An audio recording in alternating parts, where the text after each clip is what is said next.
Que penseriez-vous si l'on vous disait que Dieu lui-même s'est levé pour juger une ville, que sa colère, longtemps contenue, s'est enfin déchaînée avec une force dévorante, non pas de manière arbitraire, mais comme une réponse délibérée et juste à un mal persistant et impénitent?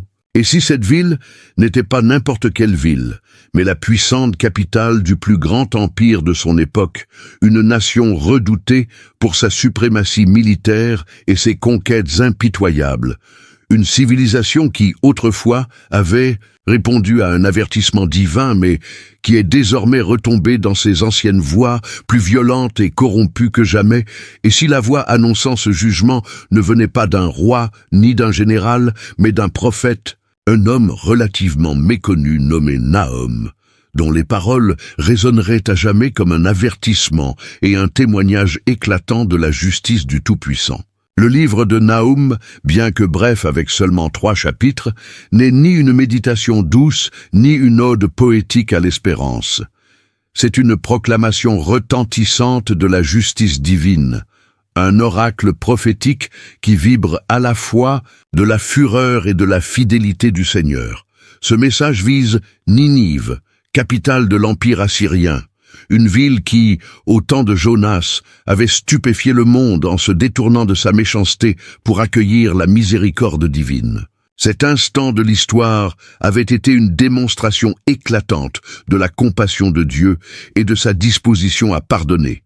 Mais avec le passage du temps et le changement des générations, Ninive était retombée dans son arrogance coutumière et sa brutalité, s'imaginant que la miséricorde d'hier assurait l'impunité de demain. C'est dans ce contexte historique et spirituel que surgit Nahum, un prophète embrasé par une vision de la sainteté de Dieu, porteur d'un message capable d'ébranler même les trônes les plus inébranlables. Dès les premiers versets, il dévoile la nature du Dieu qui parle à travers lui. L'Éternel est un Dieu jaloux, il se venge. L'Éternel se venge, il est plein de fureur. L'Éternel se venge de ses adversaires, il garde rancune à ses ennemis. Nahum 1, 2. Ce n'est pas un Dieu indifférent au mal, ni un spectateur passif des souffrances humaines, mais celui qui voit, qui se souvient, et qui agit avec une justice parfaite en son temps établi. Le message de Nahum ne se limite pas à un jugement, ancien adressé à un empire disparu. Il constitue également une lentille à travers laquelle nous pouvons interroger notre propre compréhension de la justice divine aujourd'hui. Dans un monde où l'injustice semble souvent triompher sans conséquence, où la cruauté peut accéder au pouvoir et y demeurer sans être inquiétée, le livre de Nahum nous rappelle que la patience divine ne doit jamais être confondue avec une approbation divine, et que si le jugement peut tarder, il n'est jamais abandonné. Ainsi, parcourir le livre de Nahum n'est pas simplement revisiter un fragment du passé ancien, mais répondre à une invitation pressante à redécouvrir le caractère de Dieu, sa colère et sa miséricorde, sa justice et son espérance. C'est un appel à croire que tôt ou tard, Dieu ne laissera pas le mal sans réponse, et que pour ceux qui cherchent en lui un refuge, il demeure une forteresse au jour de la détresse, comme l'affirme l'une des déclarations les plus précieuses du livre. L'Éternel est bon, il est un refuge au jour de la détresse. Il prend soin de ceux qui se confient en lui. Nahum 1,7. Ce n'est pas seulement l'histoire de Ninive, c'est l'histoire de chaque génération en quête de justice, troublée par le jugement, mais espérant toujours en la miséricorde. Et toi, que vois-tu en contemplant le Dieu de Nahum? Un feu dévorant ou un refuge sûr? Peut-être est-il les deux à la fois, et c'est là que commence le mystère de sa justice parfaite. Avant de commencer, nous vous invitons à cliquer sur « J'aime » et à vous abonner à la chaîne. Ce voyage, c'est celui de la parole de Dieu racontée avec le cœur et la foi. Chaque geste de soutien, aussi simple soit-il, nous encourage profondément et permet à la parole du Seigneur de toucher d'autres cœurs en quête de vérité et d'espérance. Maintenant, embarquons ensemble dans l'histoire spéciale du jour, là où les pages de la Bible prennent vie, avec profondeur et lumière. Pour saisir pleinement le poids et l'urgence du message de Nahum, Il est essentiel de se plonger dans l'atmosphère historique et spirituelle qui a façonné ces paroles. Une époque non pas marquée par la paix ou la contemplation, mais par l'oppression implacable, la domination impériale et une crise théologique profonde. Le prophète ne s'exprime pas dans le vide, ni dans un monde apaisé. Sa voix s'élève au contraire au cœur de l'une des périodes les plus sombres et les plus brutales de l'histoire d'Israël ancien, alors que l'Empire assyrien se trouve à l'apogée de sa puissance, avec pour capitale Ninive, une cité qui domine non seulement par son architecture grandiose et sa richesse opulente, mais aussi par son orgueil, sa cruauté et son blasphème envers le Dieu d'Israël. L'Empire assyrien, célèbre pour ses stratégies militaires avancées et sa politique de conquête impitoyable, faisait régner la terreur sur tout l'ancien Proche-Orient. Il n'était pas rare que les rois vaincus soient traînés enchaînés, que des villes soient rasées jusqu'à leur fondation, et que des peuples entiers soient déportés et dispersés. Une pratique d'exil massif, visant à effacer les identités culturelles et à étouffer toute forme de résistance. Israël et Juda n'ont pas échappé à cette stratégie impériale. Bien au contraire, ils en furent parmi les victimes les plus humiliées. Le royaume du Nord, Israël, était déjà tombé entre les mains de la Syrie en 722 JC, ses 10 tribus capturées et perdues dans l'oubli de l'histoire. Quant au royaume de Juda, bien qu'encore debout, il vivait dans l'ombre menaçante de la même terreur, accablé politiquement, économiquement et spirituellement. C'est dans ce climat de peur et de soumission que surgit la prophétie de Nahum. Mais ce n'est ni une lamentation, ni un simple cri de détresse. C'est au contraire un renversement saisissant, une vision non pas d'une souffrance prolongée de Juda, mais de la chute imminente de la Syrie. Pour comprendre la portée de cette inversion, il faut se souvenir que Ninive, la ville même que Nahum condamne, avait connu autrefois une rencontre extraordinaire avec la miséricorde divine. Un siècle auparavant, sous la prédication réticente du prophète Jonas, la ville s'était repentie dans le jeûne et la cendre. Et dans l'un des témoignages les plus saisissants de la compassion de Dieu, Dieu vit qu'ils agissaient ainsi et qu'ils revenaient de leur mauvaise conduite. Alors Dieu renonça au malheur qu'il avait annoncé, et il ne le fit pas. Jonas 3:10. Ce moment avait révélé la grâce illimitée de Dieu, même envers les plus coupables, et offrait un espoir rayonnant à tous ceux qui se tourneraient vers lui. Mais le temps passa, et avec lui vinrent l'oubli, l'arrogance et le retour à la violence. La repentance de Ninive ne fut qu'éphémère. Sa transformation ne fut pas transmise aux générations suivantes. À l'époque de Nahum, Ninive avait non seulement retrouvé son orgueil d'autrefois, mais avait sombré dans une méchanceté encore plus profonde, tournant le dos à la miséricorde qui l'avait jadis sauvé. Ces rois gravaient dans la pierre les récits de leur cruauté, décrivant avec horreur le dépaissement des ennemis, l'empalement des captifs et l'entassement de crânes aux portes des villes. Ce n'était pas seulement de l'oppression politique, c'était une provocation spirituelle, un défi lancé au Dieu vivant, une moquerie de sa patience et de sa justice. Or, dans le récit biblique, une telle rébellion n'est jamais ignorée. De la Genèse au prophète, un schéma constant se déploie. Dieu élève des nations pour exercer sa discipline, mais lorsque leur orgueil les pousse à se croire invincibles, lorsqu'elles se livrent à une violence débridée, Dieu intervient. Ce fut le cas avec l'Égypte au temps de Moïse, avec Babylone lors de l'exil, et ici encore avec l'Assyrie à l'époque de Nahum. Dans Ésaïe 10, par exemple, l'Assyrie est appelée la verge de la colère de Dieu. Ésaïe 10:5, mais le même chapitre affirme que lorsque la verge s'enorgueillit, elle sera brisée. Nahum devient alors la voix du châtiment divin, proclamant que le jour du jugement de Ninive est arrivé et que c'est Dieu lui-même qui l'a décrété, orchestré et qui l'accomplira avec une détermination irrésistible. Ce qui rend cette prophétie d'autant plus saisissante, c'est son audace face à une réalité écrasante. Au moment où Nahum écrit, Ninive est à l'apogée de sa gloire. Ses murailles sont gigantesques, ses palais regorgent d'or, ses armées sont redoutées jusqu'aux confins des continents. L'idée même que cette forteresse impériale puisse tomber semble ridicule aux yeux du monde. Et pourtant, Nahum ose en annoncer la chute avec une précision poétique bouleversante. Il évoque des torrents d'eau rompant ses portes, des guerriers trébuchants, des trésors pillés, une ville réduite au néant, une vision qui, étonnamment, s'accomplira en 612 avec Gypsée, lorsque Babyloniens et Mèdes s'uniront pour envahir la ville, aidés par une crue du Tigre, exactement comme le prophète l'avait décrit. Ainsi, les paroles de Nahum ne relèvent pas simplement du commentaire historique. Elles proclament une vérité théologique. Les empires naissent et disparaissent au commandement du Seigneur.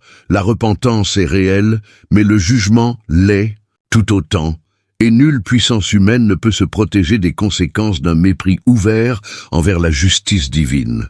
Plus qu'un prophète de malheur, Nahum est le héros du rétablissement de l'ordre divin dans un monde perverti par l'injustice. Son message interpelle chaque génération.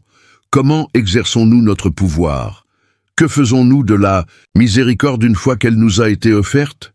À cette lumière, Nahum ne se tient pas à l'écart, mais s'inscrit dans une trame biblique plus vaste, un fil qui relie l'avertissement de Jonas, la lamentation d'Ésaïe, jusqu'à l'Évangile lui-même, qui proclame un salut à la fois juste et miséricordieux, ardent dans la sainteté, mais débordant de grâce. Le décor est désormais planté. La ville, qui autrefois se repentit, doit désormais faire face à la rétribution divine, non parce que Dieu change, mais parce qu'il demeure fidèle à lui-même, lent à la colère mais refusant de tolérer une rébellion persistante. Le Dieu de Nahum est le même hier, aujourd'hui et pour toujours, un refuge pour ceux qui se confient en lui, un feu dévorant pour ceux qui s'opposent à ses voies.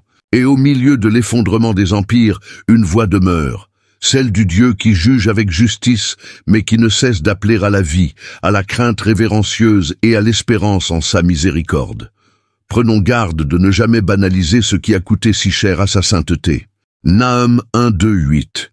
Dès les premières lignes de la prophétie de Nahum, avant qu'un seul mot ne soit adressé à Ninive, avant même que ne prennent forme les images de ruines et de flammes, le prophète nous élève le regard, non vers les empires terrestres ou les bouleversements politiques, mais vers le caractère éternel et immuable de Dieu.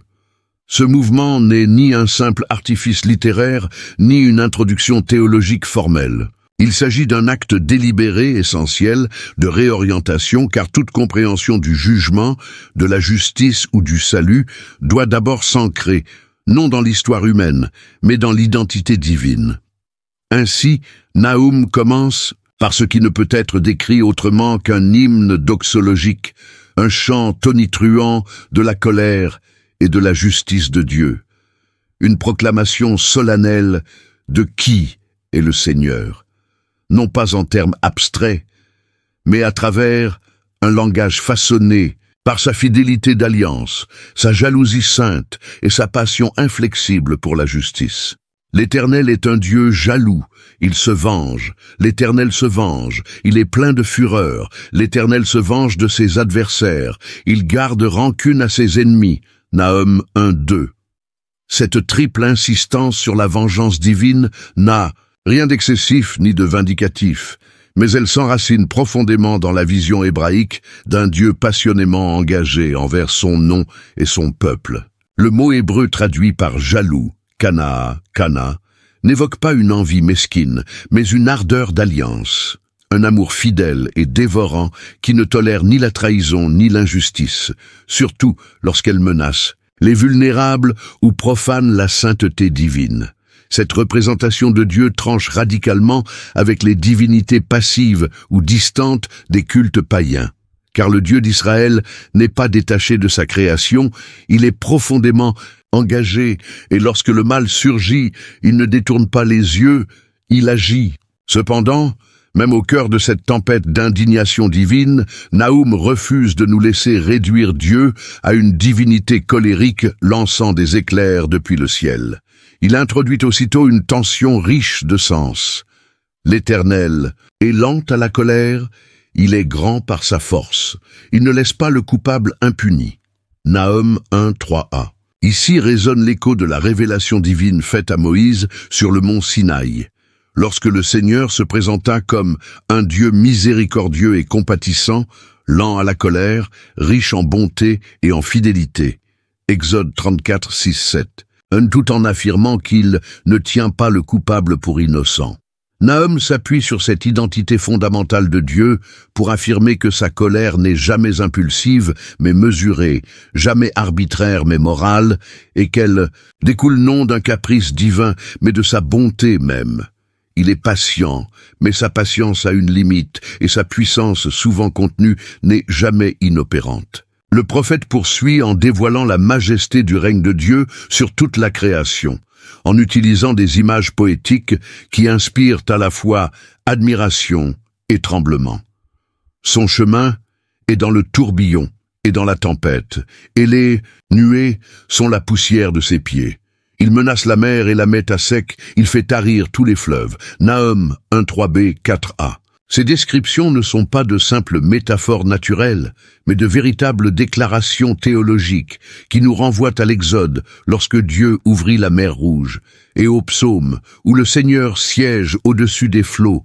Psaume 29.10. Les montagnes tremblent devant lui, les collines fondent, et la terre tout entière chancelle sous le poids de sa présence. Nahum 1.5.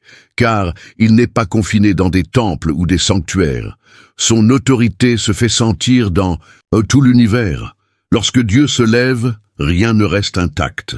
Ce tableau saisissant de la puissance divine conduit naturellement à cette question rhétorique au verset 6. Qui résistera devant son indignation? Qui tiendra ferme quand s'enflammera sa colère? La réponse est implicite. Personne. Ni Ninive, ni la Syrie, ni même Israël, s'il choisit la rébellion. La colère de Dieu est un feu dévorant, une force qui juge et purifie. Et pourtant, dans l'un des retournements théologiques les plus profonds de tout le passage, Nahum enchaîne avec une parole de réconfort bouleversante. L'Éternel est bon, il est un refuge au jour de la détresse. Il prend soin de ceux qui se confient en lui. Nahum 1.7. C'est précisément parce que Dieu est si puissant, si juste et si moralement incorruptible qu'il peut être un refuge fiable. Ce n'est pas une contradiction, mais un accomplissement, la justice. De Dieu est le socle même de la protection qu'il accorde aux justes. Cette dualité, Dieu à la fois vengeur et refuge, n'est pas un paradoxe à résoudre, mais un mystère à accueillir, un mystère qui traverse toute la trame biblique. Dans le Deutéronome, Dieu déclare « À moi la vengeance, à moi la rétribution ». Deutéronome 32-35, tandis que les psaumes le décrivent sans cesse comme un refuge pour l'opprimé, une forteresse au temps de la détresse. Psaume 9-9. Ces dimensions ne s'opposent pas, elles se complètent. Il protège les opprimés en affrontant les oppresseurs et reste fidèle à ses promesses en tenant les individus comme les nations responsables de leurs actes. L'hymne de Nahum n'est donc pas une réflexion théologique abstraite, c'est le fondement même de tout ce qui va suivre dans sa prophétie. Avant que le jugement ne s'abatte sur Ninive, avant que ne soient décrits les horreurs de sa chute, Nahum ancre tout son message dans cette vérité essentielle. Dieu est un juge juste qui ne ferme pas les yeux sur le péché, un libérateur puissant qui sauve ceux qui se réfugient en lui, et un roi souverain dont l'autorité dépasse le temps, les empires et l'entendement humain. Sa bonté ne consiste pas en l'absence de jugement, mais en l'assurance que la justice triomphera, tôt ou tard. Alors que la tempête du jugement s'annonce à l'horizon, le prophète ne nous invite pas à craindre le chaos, mais à faire confiance à celui qui commande à la tempête. Dans un monde qui semble souvent gouverné par l'injustice et insensible aux conséquences, la vision initiale de Nahum nous appelle à voir au-delà du présent, jusqu'au cœur d'un Dieu à la fois terriblement saint et infiniment bon. Un Dieu dont la patience ne doit jamais être confondue avec l'indifférence et dont la colère n'est rien d'autre que le feu ardent d'un amour qui refuse de laisser le mal impuni. Et si nous regardions la justice de Dieu non comme Une menace, mais comme une promesse qu'au-delà des tempêtes, il demeure fidèle, bon et digne de toute notre confiance. À mesure que la vision prophétique de Nahum se déploie au-delà de l'exaltation du caractère divin, son message se précise et s'intensifie, recentrant son regard sur une cible bien définie, l'oppresseur. Désormais, le prophète ne parle plus seulement du Dieu de justice, mais de l'intervention certaine de ce Dieu dans l'histoire. Avec une clarté inébranlable, Nahum pointe directement vers Ninive et trace avec une précision poétique non seulement l'image de sa ruine à venir, mais surtout la certitude théologique que cette chute est déjà scellée dans les cieux.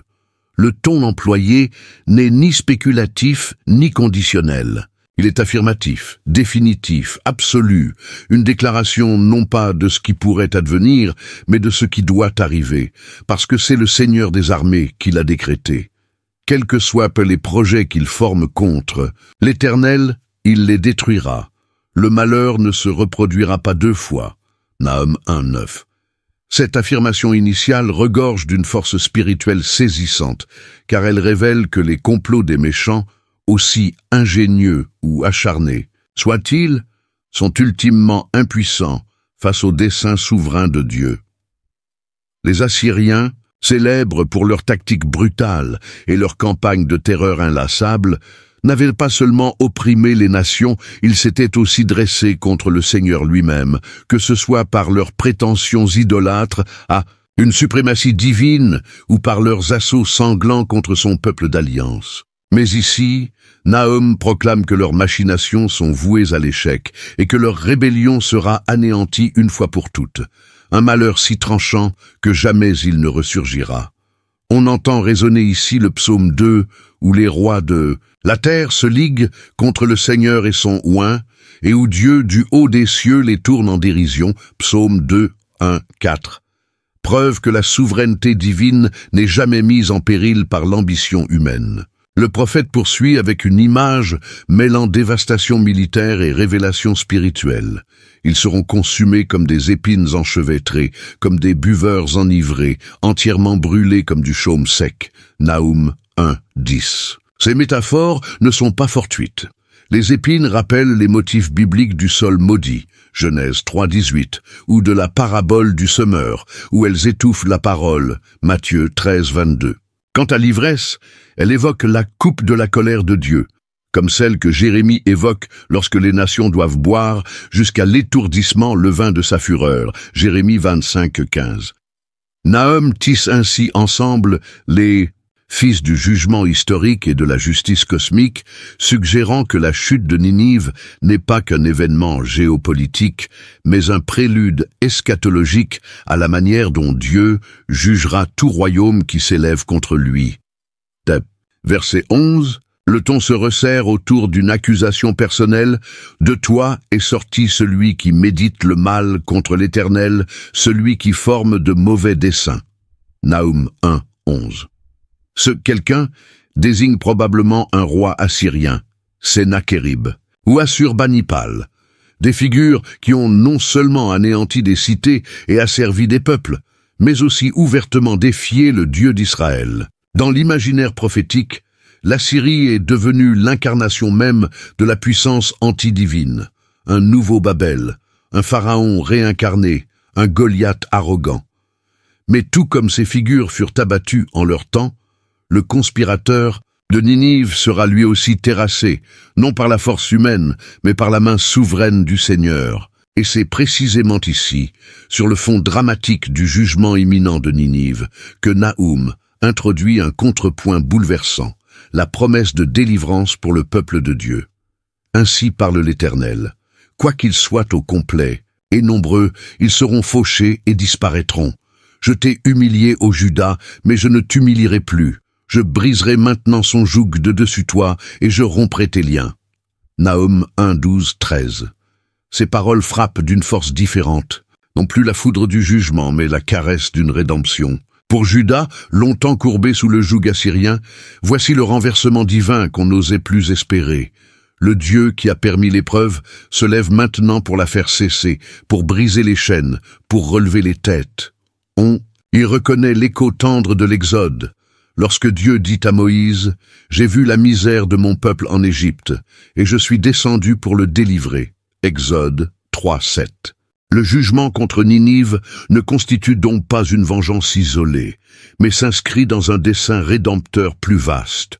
Un plan qui magnifie la justice divine, tout en rendant l'espérance à ceux qui lui appartiennent. Au verset 14, le Seigneur parle directement à Ninive.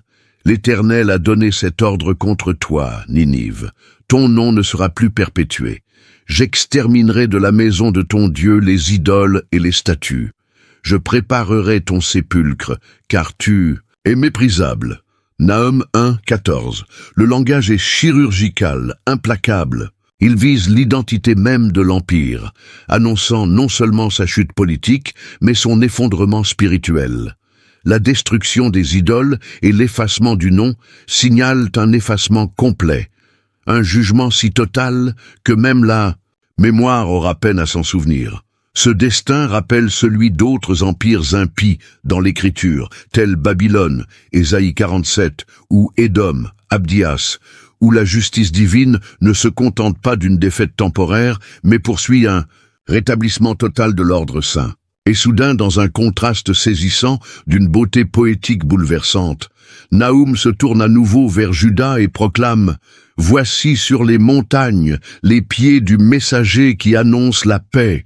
Célèbre tes fêtes, Juda, accomplis tes vœux, car le méchant ne passera plus au milieu de toi. Il est entièrement exterminé. » Nahum 1:15. Ces paroles, qui seront reprises en Ésaïe 52:7, puis citées dans Romains 10:15, transcendent le contexte immédiat pour ouvrir un horizon plus vaste. Une vision de rédemption ultime, dans laquelle le peuple de Dieu n'est pas seulement sauvé, mais restauré, son culte renouvelé et sa paix rétablie.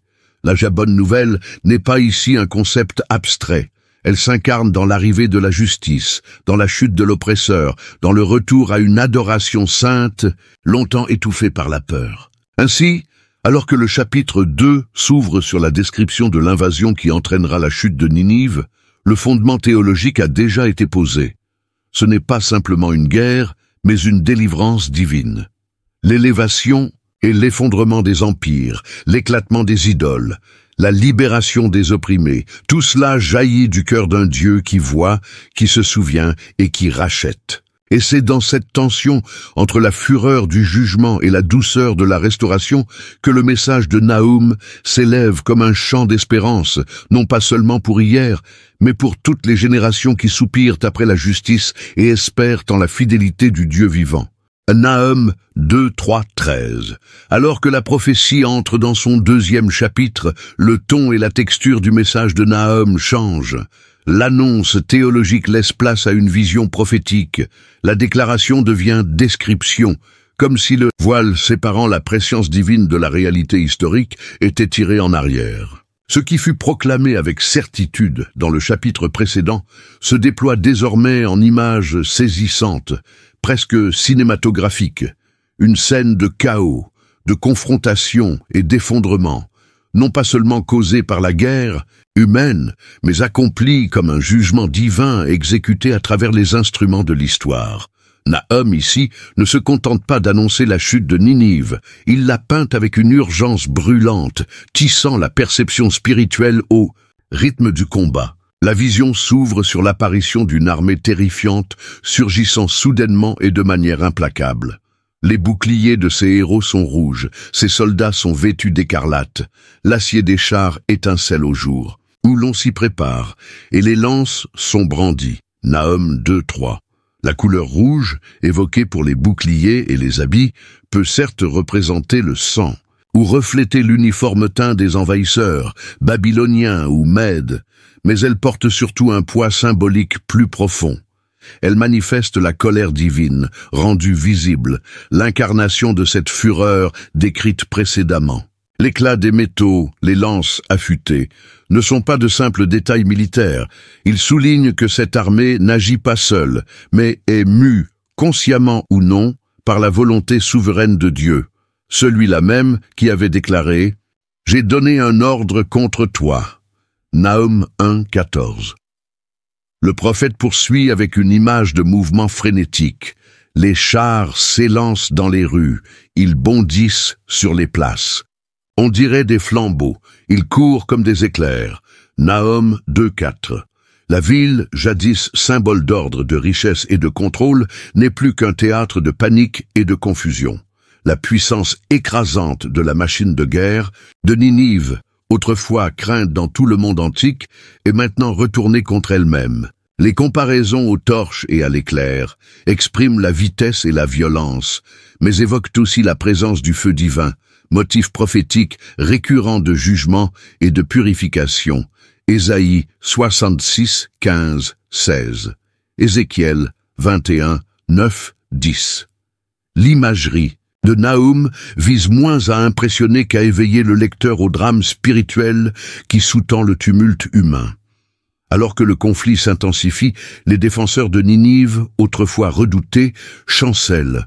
On appelle ces vaillants hommes, mais ils trébuchent dans leur marche. Ils accourent vers la muraille, on prépare le mantelet.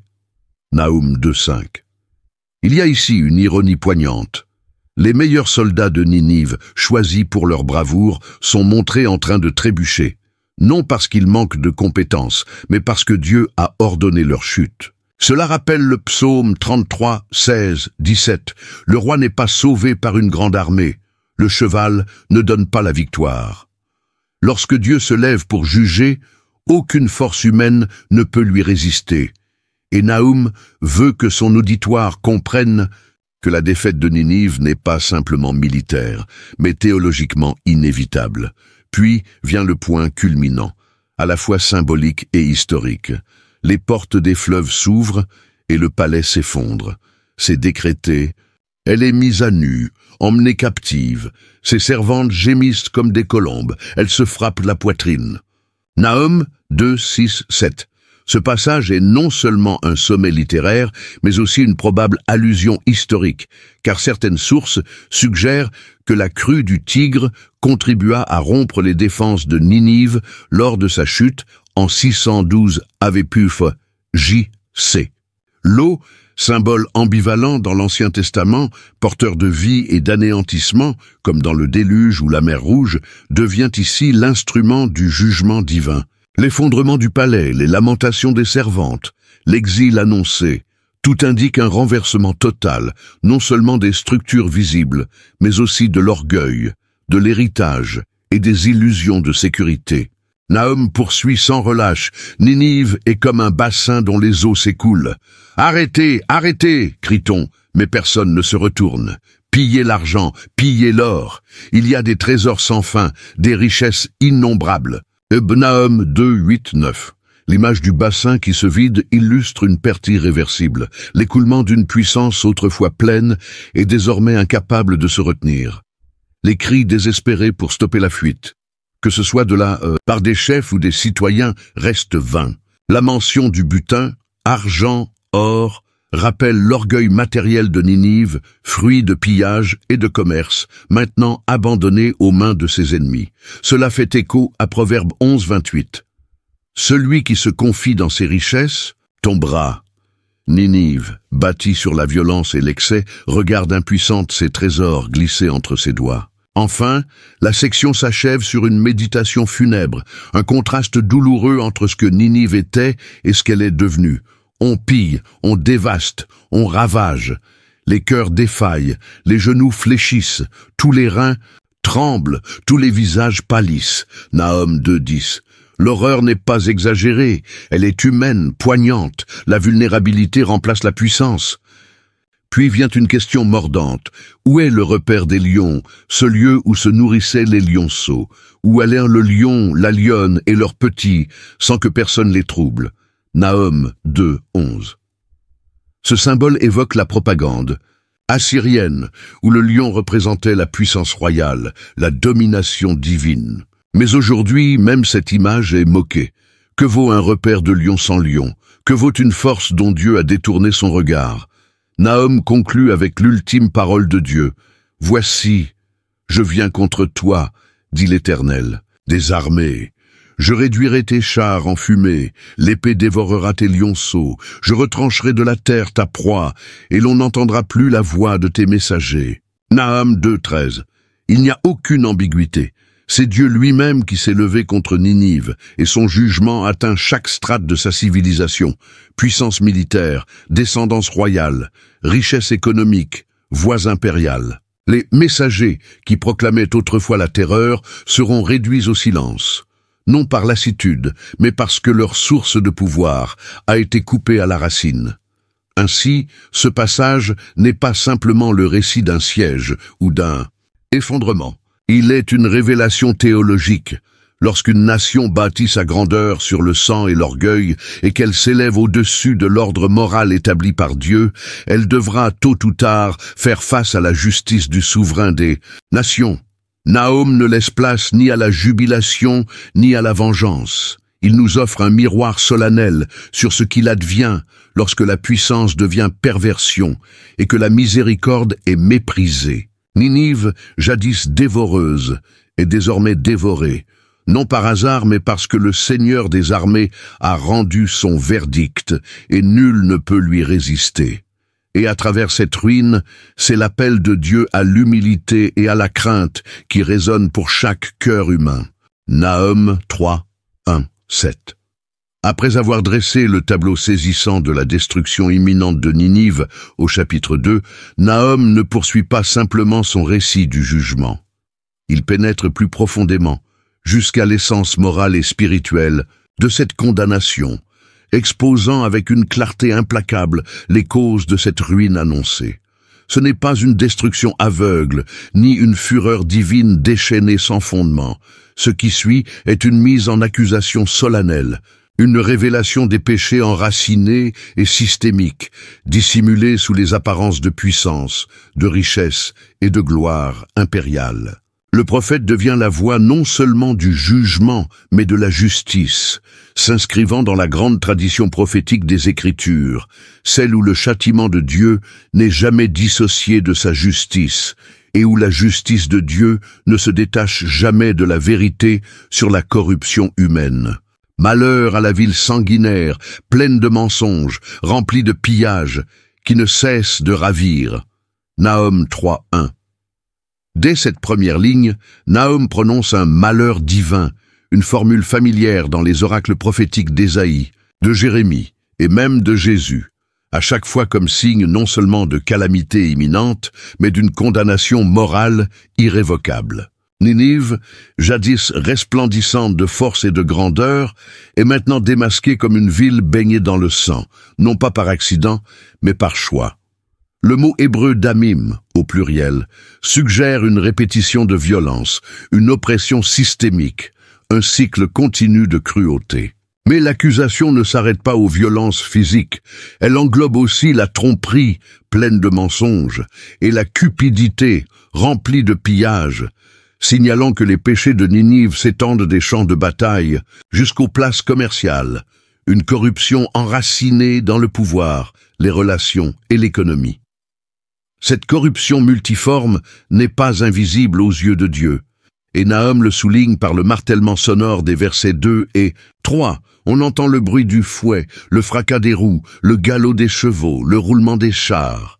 Les cavaliers attaquent, l'épée étincelle, la lance brille, des morts en multitude, des cadavres sans fin. On trébuche sur les corps. Nahum 3, 2, 3. Cette surcharge sensorielle est voulue. Elle force l'auditeur non seulement à entendre parler de la violence, mais à la ressentir, à en percevoir le chaos, l'inhumanité, l'horreur qui l'accompagne. Il ne s'agit pas ici d'images héroïques de batailles épiques, mais des conséquences brutales d'un régime qui a vécu par l'épée et qui doit maintenant périr par elle. Les cadavres sans fin ne sont pas que les soldats tombés, mais les esclaves, les peuples terrorisés, les innocents sacrifiés, des vies effacées de l'histoire, mais inscrites dans la mémoire du ciel. Ce qui rend la culpabilité de Ninive encore plus accablante, c'est que sa violence n'est pas seulement politique ou physique, mais spirituellement perverse. Tout cela à cause des prostitutions répétées d'une prostituée séduisante, maîtresse de sortilèges, qui vendait les nations par ses prostitutions et les peuples par ses enchantements. Nahum 3:4. Le prophète change ici de registre pour adopter celui de l'infidélité spirituelle, une métaphore commune dans la littérature prophétique où l'idolâtrie est représentée comme un adultère. Comme Babylone dans Apocalypse 17, Ninive est comparée à une prostituée, non en raison d'une immoralité sexuelle seulement, mais parce qu'elle a séduit les nations par ses promesses de puissance, de richesse et de sécurité, tout en tissant une toile d'illusion, de manipulation spirituelle et de magie. Ce langage est théologique. Ninive s'est érigée en ordre divin contrefait, proposant une fausse paix en échange de l'âme des peuples. L'intensité de cette accusation trouve son écho dans la rigueur du châtiment annoncé. « Voici, j'en veux à toi, dit l'Éternel des armées. Je relèverai tes pans jusque sur ton visage. Je montrerai ta nudité aux nations et ta honte au royaume. Je te jetterai des impuretés, je t'avilirai, je te donnerai en spectacle. » Nahum 3, 5, 6. Cette parole, déjà entendue en Nahum 2, 13, revient ici avec une force encore plus tranchante. L'image utilisée, déshabillée et exposée publiquement, fait référence à une pratique antique de déshonneur, infligée aux cités vaincues ou aux femmes infidèles. Mais ici, c'est Dieu lui-même qui l'exécute. Ce n'est pas un acte de cruauté, mais un dévoilement judiciaire. Ce qui était dissimulé sous les apparences de majesté est mis à nu pour révéler la pourriture morale. Il ne s'agit pas de se moquer, mais de révéler. Dieu dévoile ce que l'homme s'évertue à cacher. Le verset final de ce passage clôture avec le poids accablant de l'isolement total. Tous ceux qui te verront fuiront loin de toi et diront « Ninive est détruite, qui la plaindra? Où te chercherai-je des consolateurs ?» Nahum 3:7. Cette question rhétorique n'est pas un gémissement de tristesse, mais une dénonciation. Personne ne vient au secours de Ninive, non par manque d'amour, mais par mémoire. Sa chute n'est pas pleurée, elle est constatée, et même saluée, car elle a semé la terreur. Et maintenant elle récolte la solitude du pouvoir effondré. Cela fait écho à Proverbe 11:10. Quand les justes prospèrent, la ville est dans la joie. Quand les méchants périssent, on pousse des cris d'allégresse. À travers ce passage, Nahum devient plus qu'un prophète de jugement. Il devient un historien moral, consignant avec une précision chirurgicale non seulement ce que Ninive a fait, mais ce qu'elle est devenue. Et en cela, il affirme un principe spirituel qui traverse toute l'Écriture. Lorsqu'un peuple, une ville ou un empire érige la violence, la tromperie et l'idolâtrie en trône, et persiste dans cette voie sans repentance, au détriment des autres, alors sa chute n'est pas seulement inévitable, elle est juste. Le jugement de Dieu ici n'est pas un élan d'émotion, mais une œuvre d'ordre, un rétablissement du droit renversé. Ce qui rend ce message spirituellement brûlant pour chaque génération, c'est que Ninive n'est pas qu'une ville du passé, elle est un miroir tendu au présent. Une mise en garde contre toute société qui préfère la puissance à la miséricorde, la manipulation à la vérité, l'orgueil à l'humilité. Et dans ce dévoilement du péché, Dieu ne nous invite pas à nous réjouir du malheur d'autrui, mais à réfléchir, à discerner si des traces de Ninive ne se cachent pas aussi dans nos propres cultures, nos systèmes, voire dans nos cœurs. Car le même Dieu qui s'oppose aux orgueilleux fait grâce aux humbles, Jacques 4:6, si seulement ils se tournent vers lui, avant qu'il ne soit trop tard. Puissions-nous lire dans la ruine de Ninive non un triomphe, mais un appel à la repentance vraie, à la justice sincère, et à l'espérance offerte par un Dieu qui dévoile pour guérir, qui juge pour restaurer, et qui, toujours, donne grâce à qui s'humilie. Nahum 3:8-13. Alors que l'acte prophétique de Nahum se poursuit, glissant de l'accusation vers l'exécution du jugement, le prophète introduit une analogie historique percutante, à la fois poignante et cinglante. Il évoque la chute de Thèbes, autrefois cité glorieuse de l'Égypte, réputée pour sa beauté, sa puissance et sa sécurité géographique, mais pourtant détruite, malgré ses fortifications naturelles et ses alliances. Par ce rappel stratégique, Nahum ne se contente plus d'annoncer la ruine de Ninive. Il lui oppose un précédent divin, la démonstration que nul empire, si puissant ou privilégié soit-il, ne peut se dresser contre la justice de Dieu sans en subir les conséquences inévitables. Es-tu meilleur que Noamon, qui était assise parmi les fleuves, entourée d'eau, ayant la mer pour rempart et des eaux pour muraille? L'Éthiopie et l'Égypte étaient sa force, sans bornes. Put et les Libyens étaient ses alliés. Nahum 3, 8, 9. Cette question rhétorique tranche le cœur de l'orgueil de Ninive avec une précision chirurgicale. Thèbes, appelé ici Noamon, possédait d'innombrables atouts, protégé par le Nil, appuyé par de puissants alliés, sûr de sa position stratégique et de son prestige historique. Et pourtant, en 663 AV/JC, Thébès tomba, sous l'assaut des Assyriens eux-mêmes. Ce souvenir encore vif dans la mémoire collective agit comme un miroir pour Ninive. Celle qui avait vaincu cette ville imprenable est désormais sur le point de subir un sort semblable. L'ironie est crue, et elle est voulue. Le destructeur devient la chose détruite. Non parce que l'histoire se répète au hasard, mais parce que le Dieu de l'histoire veille à ce que l'orgueil, la cruauté et l'idolâtrie soient confrontés à sa justice. Cette comparaison n'est pas une simple leçon de géopolitique. Elle est une confrontation théologique. Thèbes, avec toute sa puissance et ses alliés, n'a pu se sauver lorsque l'heure du jugement est venue. Ninive, à son tour, malgré ses richesses, son armée et son rayonnement, ne pourra échapper à la main du Seigneur. La chute de Thèbes devient un miroir prophétique. Dieu n'a pas de favoritisme envers les empires. Aucun fleuve, aucune alliance, aucun mur, qu'il soit tangible ou symbolique, ne peut protéger celui qui s'est dressé contre le Très-Haut. Cette vérité fait écho au psaume 27. Ceux-ci s'appuient sur leurs chars, ceux-là sur leurs chevaux. Nous invoquons le nom de l'Éternel, notre Dieu. Nahum poursuit en décrivant la destinée brutale de Thébès et par extension celle de Ninive. Elle aussi a été emmenée en exil. Ses enfants ont été écrasés à tous les coins de rue. On a tiré au sort ses notables et tous ses grands ont été chargés de chaînes.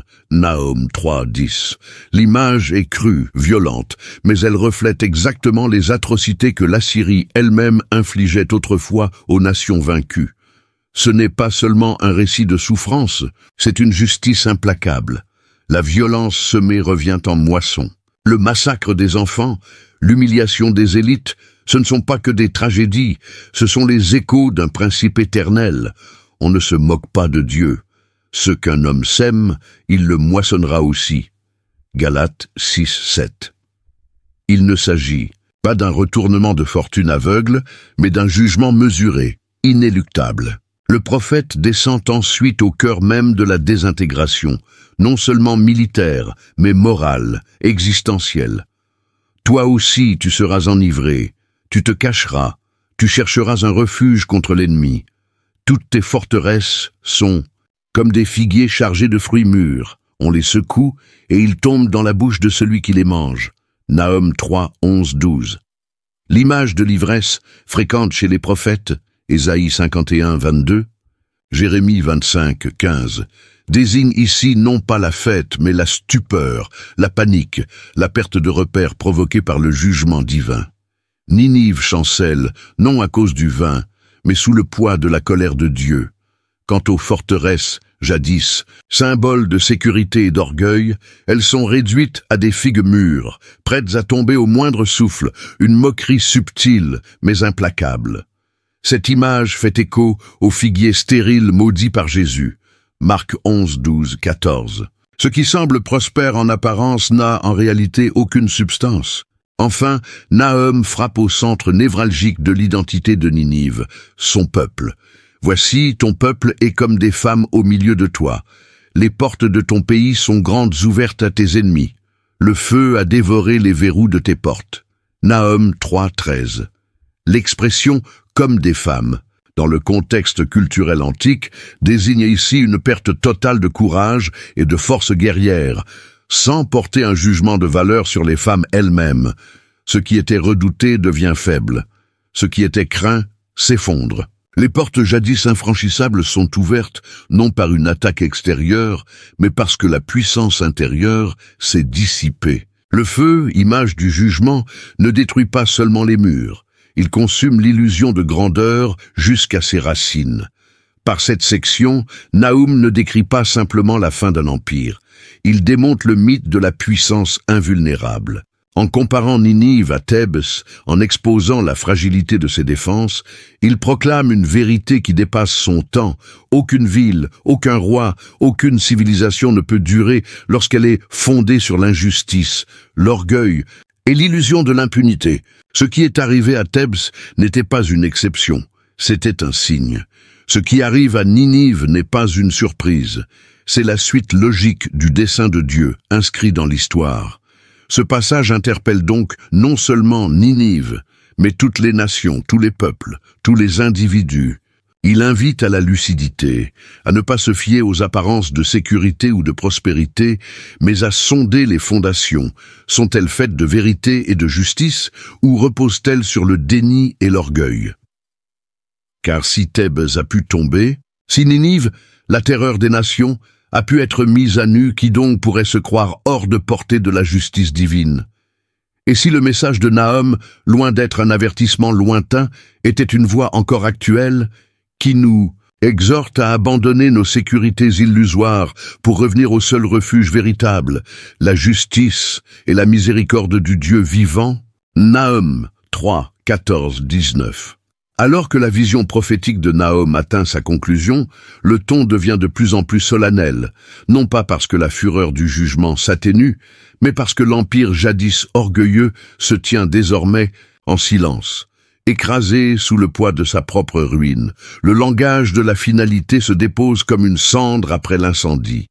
Il ne reste ni cri de résistance, ni écho de repentance, mais le silence froid d'une civilisation éteinte, sans amour, sans mémoire, sans larmes. Le prophète, loin de se retirer dans une distance poétique, s'enfonce encore dans la tragédie, non pour susciter la pitié, mais pour achever le portrait d'une justice divine dans sa forme la plus sobre. Un jugement qui s'abat et dont personne ne pleure la perte.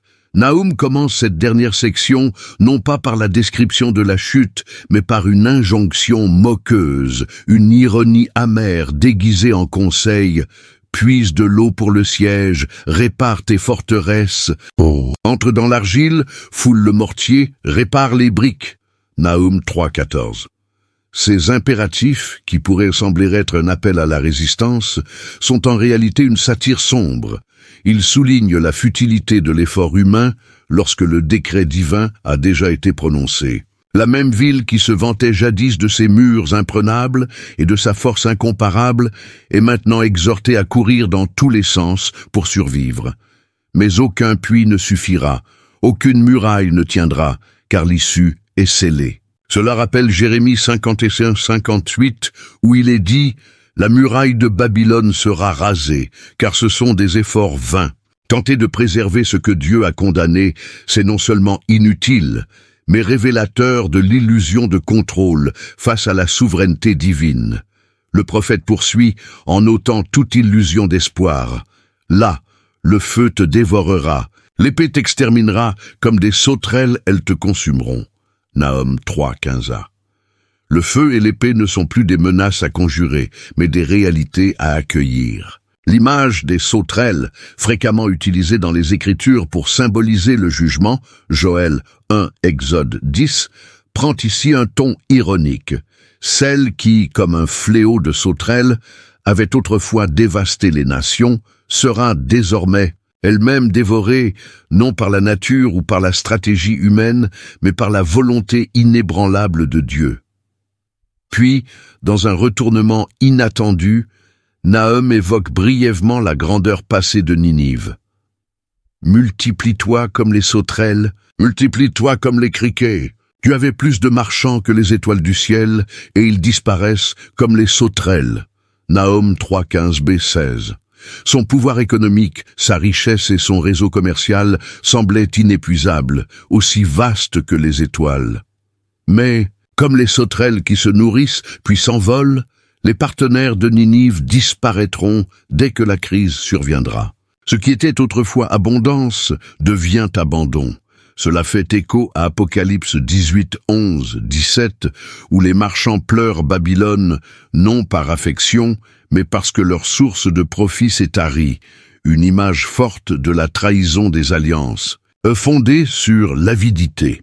La décomposition ne s'arrête pas à l'économie, elle atteint aussi le leadership politique et militaire. Tes gardes sont comme des sauterelles, tes officiers comme des nuées de criquets qui se posent sur les haies un jour de froid, mais que le soleil fait fuir, et personne ne sait où ils sont allés. Nahum 3:17. Les chefs, autrefois symboles de puissance et de stabilité, disparaissent à la première menace. Leur loyauté mise à l'épreuve s'évapore. Ce n'est plus la pierre ni le métal des murailles qui vacille, mais le cœur même du peuple. Comme Jésus le dira plus tard, le mercenaire s'enfuit parce qu'il ne se met pas en peine des brebis. Jean 10:13. Nahum décrit un pouvoir dirigé non par la fidélité, mais par l'instinct de survie. Puis vient le coup de grâce. Roi d'Assyrie, tes bergers sommeillent, tes vaillants hommes reposent. Ton peuple est dispersé sur les montagnes et personne ne le rassemble. Nahum 3:18. Le tableau est à la fois tragique et complet. Les bergers, ces leaders, ne sont pas simplement absents, ils sont endormis, inconscients ou déjà morts.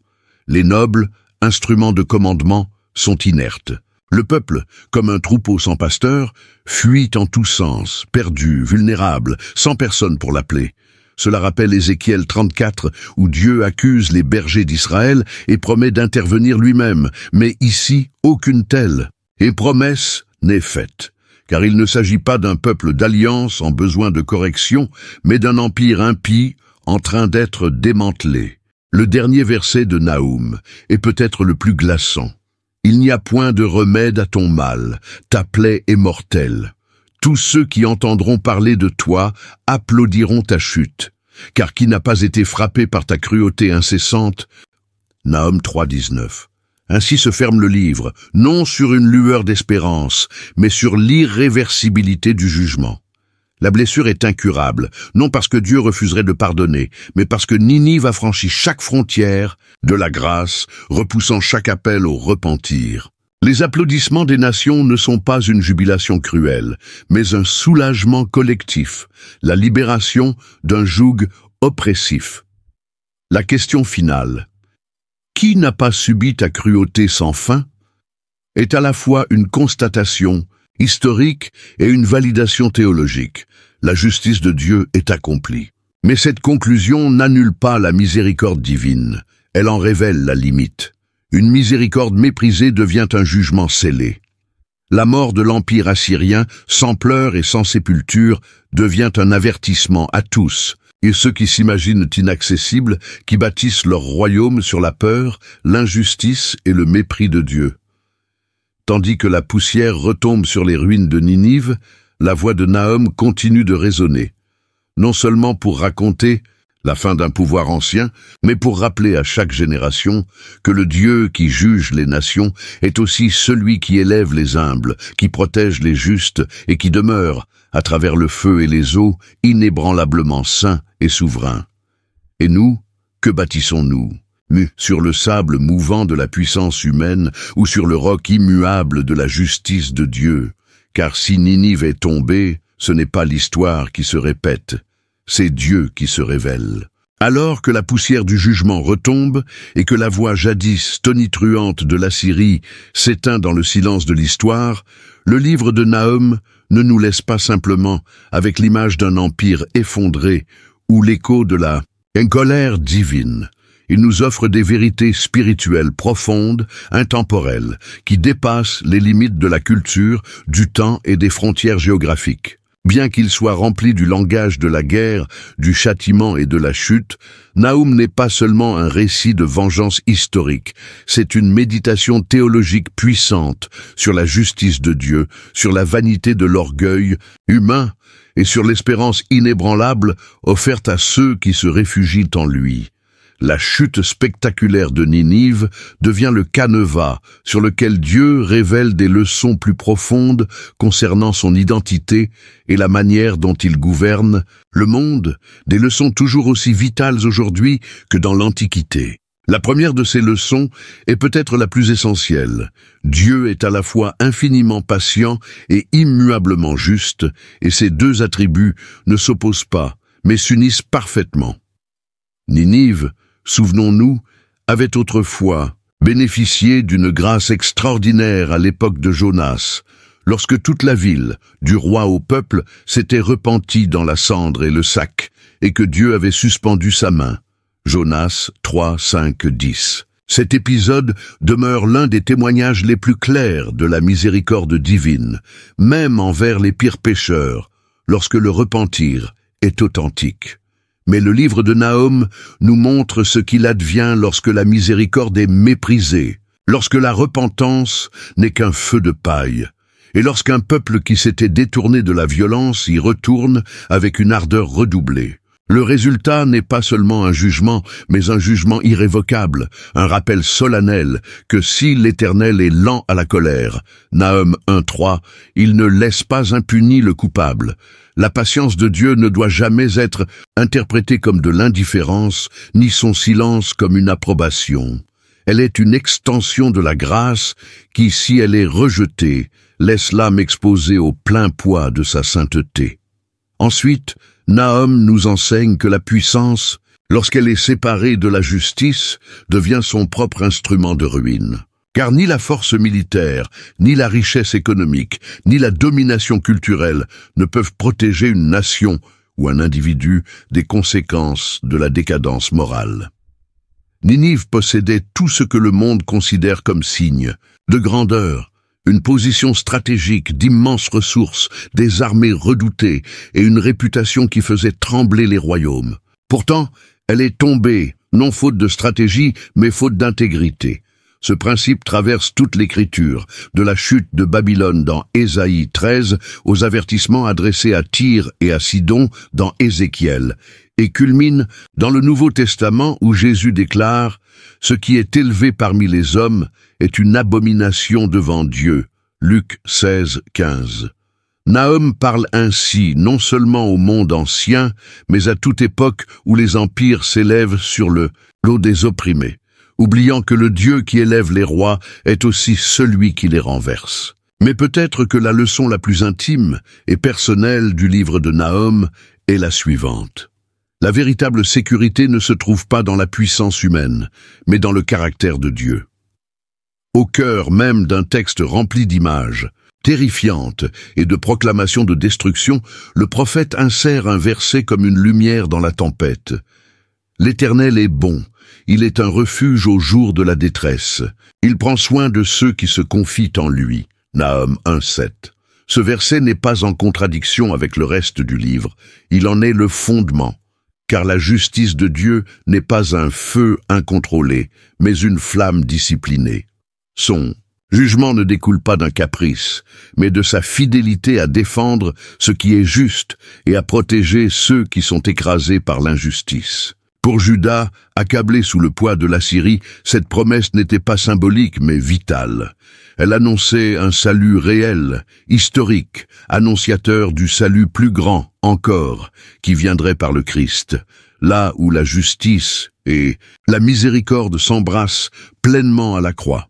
Dans cette lumière, Nahum nous invite à réfléchir à notre propre manière de répondre à la puissance, à la souffrance et à l'action discrète mais souveraine de Dieu dans l'histoire. Sommes-nous, comme Ninive, devenus insensibles aux grâces passées, présomptueux dans notre position présente? Ou sommes-nous comme le reste fidèle de Juda, agrippés à la promesse que, même lorsque le mal semble tout dominer et que l'avenir paraît incertain, l'Éternel demeure un refuge solide et sûr? Ce n'est pas une question théorique, C'est une question spirituelle, existentielle, d'une brûlante actualité dans un monde où l'injustice semble souvent impunie et où les puissants dominent sans être inquiétés. Enfin, Nahum nous rappelle que Dieu n'est pas seulement le Dieu d'Israël, ni le Dieu du passé. Il est le Seigneur souverain sur toutes les nations et tous les temps. Ses desseins ne sont ni contrecarrés par la rébellion humaine, ni oubliés dans le tumulte de l'histoire. Ce qu'il a accompli à Ninive, il peut encore l'accomplir, non par vengeance, mais par un amour saint qui refuse de laisser le mal régner sans frein. Et pourtant, pour ceux qui s'humilient, qui se repentent et reviennent à lui, il demeure le Dieu des secondes chances. Comme Ninive l'a su un jour, et comme la croix du Christ l'atteste de manière ultime. Ainsi, Nahum n'est pas seulement un livre à lire comme un récit historique ou une prophétie ancienne, mais comme une lentille à travers laquelle contempler le cœur de Dieu et sonder l'état de nos propres cœurs. C'est un appel à interroger l'objet de notre confiance, notre usage de l'influence, et à discerner si, dans nos vies, nous marchons sur les traces de Ninive, ou si nous nous réfugions dans l'ombre protectrice du Seigneur. Dans la tension entre jugement et miséricorde, entre colère et compassion, Nahum ne nous laisse pas avec la peur, mais avec un chemin qui mène non au désespoir, mais à une crainte révérencieuse, non à la condamnation, mais à l'espérance ferme et inébranlable, enracinée dans la justice et la bonté éternelle de Dieu, car le message de Nahum, s'il avertit, il réveille aussi. Et dans l'ombre des empires qui s'écroulent, c'est la lumière de la fidélité de Dieu qui brille pour ceux qui osent encore se confier en lui. Alors que les derniers mots de Nahum s'évanouissent dans le silence laissé par la chute d'un empire, et que la voix du prophète s'éteint parmi les ruines fumantes des tours jadis glorieuses de Ninive, le message qui demeure n'est pas simplement le récit d'un jugement accompli, mais l'écho vivant d'une justice divine qui traverse les siècles. Le livre de Nahum, bien que court en longueur, résonne d'une profondeur théologique et morale qui dépasse les frontières de l'Antiquité, car ces vérités interpellent directement la conscience de toute génération, séduite par la puissance, anesthésiée par la prospérité, ou tentée de croire que le silence de Dieu équivaut à son absence. Lire Nahum comme un simple avertissement adressé à l'Assyrie, ce serait passer à côté de son véritable poids spirituel. Car au cœur de ces versets se cache une question adressée à chaque nation, chaque dirigeant, chaque individu. Que se passe-t-il lorsque la miséricorde est offerte, mais méprisée? Lorsque le pouvoir est exercé sans justice, lorsque l'on choisit l'exaltation de soi au lieu de l'obéissance humble, Nahum, avec une clarté prophétique sans détour, y répond. Non par des généralités floues, mais par une vision nette et pénétrante de ce qu'est la justice divine lorsqu'elle se manifeste, non dans une rage aveugle, mais comme une réponse mesurée à des siècles de cruauté, de tromperie, d'idolâtrie et d'oppression. Et pourtant, cette même voix qui annonce le jugement proclame aussi, dans l'un des versets les plus puissants du livre, « L'Éternel est bon, un refuge au jour de la détresse. Il connaît ceux qui se confient en lui. » Nahum 1,7. Tokeke, verset mis en contraste avec l'obscurité ambiante, brille comme une lumière que rien n'a pu éteindre. La tension entre la colère et le refuge, entre la justice et la miséricorde, traverse non seulement le livre de Nahum, mais toute l'Écriture, depuis les cris d'angoisse en Égypte sous le joug de Pharaon jusqu'aux larmes de l'exil, depuis la chute de Babylone jusqu'aux avertissements de Jésus contre l'hypocrisie des puissants, la Bible révèle un Dieu à la fois redoutable dans sa sainteté et tendre dans sa compassion. Nahum s'inscrit dans cette grande symphonie sacrée, et bien que son ton soit sévère, il n'est jamais cruel. Ses paroles ne visent pas à nous écraser, mais à nous réveiller, à nous sortir de l'indifférence, à nous pousser vers le seul refuge réel, non dans nos forteresses, ni dans nos richesses, mais dans le caractère même de l'Éternel. L'appel qui se lève des cendres de Ninive ne se limite donc pas à la mémoire du passé. Il est un appel pour notre présent. Un appel à examiner nos vies, nos communautés, nos sociétés, à nous interroger, avons-nous nous aussi placé notre confiance dans une illusion d'invincibilité? Poursuivons-nous la prospérité sans la justice, le confort sans la droiture? Cet appel s'adresse aux responsables pour qu'ils exercent l'autorité avec intégrité et humilité, sachant que le pouvoir est une charge, non un rempart contre le jugement. Et il s'adresse aussi aux brisés, aux oubliés, à ceux qui ploient sous le poids du monde. À eux, Nahum rappelle que Dieu voit, qu'il se souvient et qu'il agit, toujours en son temps parfait. Ce que Nahum nous offre, au fond, ce n'est pas un livre fermé par un jugement, mais une porte ouverte sur le discernement.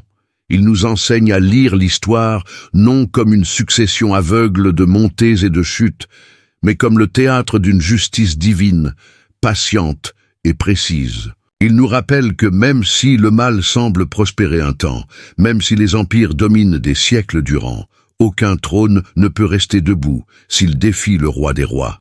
Et pourtant, pour ceux qui mettent en lui leur confiance, ceux qui, contrairement à Ninive, ne méprisent pas sa miséricorde, mais s'y accrochent avec un cœur humble, il existe une sécurité qu'aucune armée ne peut violer, et une paix que rien ne peut ôter. Ainsi, lorsque nous fermons le livre de Nahum, nous ne nous éloignons pas simplement d'une prophétie ancienne. Nous repartons avec une perspective divine, une vision de justice qui abaisse les orgueilleux et élève les humbles, un avertissement qui parle avec vérité aux puissants et une promesse qui soutient les fidèles au cœur de chaque tempête. Ne lisons pas ces paroles comme de vieilles archives poussiéreuses, mais comme une invitation vivante à choisir avec sagesse qui nous servons, en qui nous plaçons notre confiance et comment nous marchons.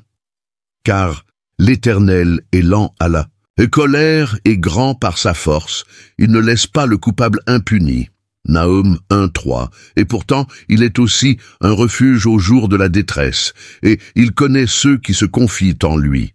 Nahum 1:7. La vraie question désormais n'est pas « que s'est-il passé à Ninive ?»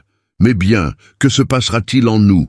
Et cette réponse, elle ne se trouve pas dans la prophétie seule, mais dans notre réponse. Merci de nous avoir accompagnés jusqu'à la fin de cette vidéo. Chaque récit biblique est un chemin de retour vers Dieu, discret mais puissant, qui nourrit notre foi jour après jour. Si ce voyage a touché votre cœur, cliquez sur « J'aime » pour partager ce message, et abonnez-vous pour continuer à explorer avec nous d'autres histoires pleines de sens. À très bientôt dans notre prochaine vidéo. Que Dieu vous bénisse, vous et votre famille.